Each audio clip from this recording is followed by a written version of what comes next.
काय रे बाळा, दर गुरुवारी मठात येतोस?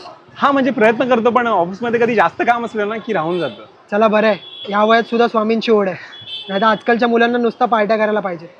पार्ट्या कसं कधीतरी ठीक आहे, पण इकडे स्वामींकडे येऊन आपल्या मनातल्या गोष्टी बोललं ना, ज्या गोष्टी आपण बाहेर कोणाकडेच बोलू नाही ना शकत, त्या गोष्टीचं एक वेगळंच समाधान आहे. नाहीतर आजकाल आयुष्य जगणं बघा ना किती अवघड झालंय. जर एखाद्याने नवीन घर घेतलं किंवा कोण एरोप्लेनमधनं फिरायला चाललंय किंवा एखाद्याने नवीन गाडी घेतली, तर आपल्याला असं वाटतं की ह्या चांगल्या गोष्टी आपल्याबरोबर कधी होणार. म्हणजे आपण पण मेहनत करतोय, आपण पण कष्ट घेतोय, पण आपल्याबरोबर काही चांगलं होतच नाहीये. तर या सगळ्या गोष्टींची ना मनात एक बेचैनी असते. तर इकडे आल्यावर स्वामींबरोबर थोडा वेळ घालवला ना की आपल्या ह्या प्रश्नांची उत्तरं ना आपल्यालाच मिळतात. की प्रत्येक गोष्टीची ना एक वेळ असते. ती वेळ आली ना की त्या गोष्टी ना आपल्याला जशा हव्यात ना त्या तशाच होतात.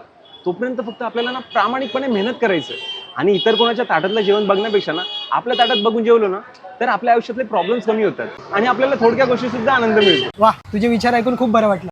चल येतो मी. चल.